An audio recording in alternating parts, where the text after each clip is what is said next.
28th Rose. Salutary Effects. St. Augustine says, quite emphatically, that there is no spiritual exercise more fruitful or more useful to our salvation than continually turning our thoughts to the sufferings of our Savior.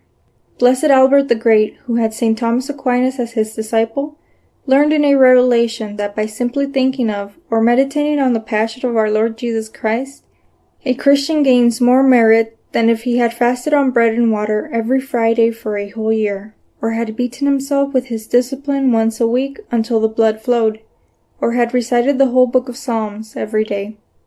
If this is so, then how great must be the merit that we can gain by the Holy Rosary, which commemorates the whole life and passion of our Savior.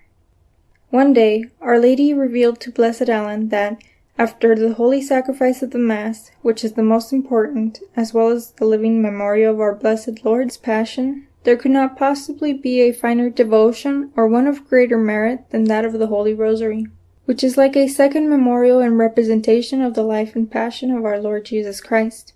Father Dorland says that in 1481 Our Lady appeared to Venerable Dominic, the Carthusian, who lived at Treves, and said to him, "Whenever one of the faithful, who is in the state of grace, says the Rosary while meditating on the mysteries of the life and passion of Jesus Christ, he obtains full and entire remission of all his sins." Our Lady also said to Blessed Ellen, "I want you to know that, although there are numerous indulgences already attached to the recitation of my Rosary, I shall add many more to every 50 Hail Marys, that is, each group of 5 decades, for those who say them devoutly, on their knees, being of course free from mortal sin. And whosoever shall persevere in the devotion of the Holy Rosary, saying these prayers and meditations, shall be rewarded for it. I shall obtain for him full remission of the penalty and of the guilt of all his sins at the end of his life. Do not be unbelieving, as though this is impossible. It is easy for me to do, because I am the mother of the King of Heaven, and he calls me full of grace. And being full of grace, I am able to dispense grace freely to my dear children." St. Dominic was so convinced of the efficacy of the Holy Rosary, and of its great value, that, when he heard confessions, he hardly ever gave any other penance. You have seen an example of this already in the story that I told you of the lady in Rome, to whom he gave one single rosary for her penance.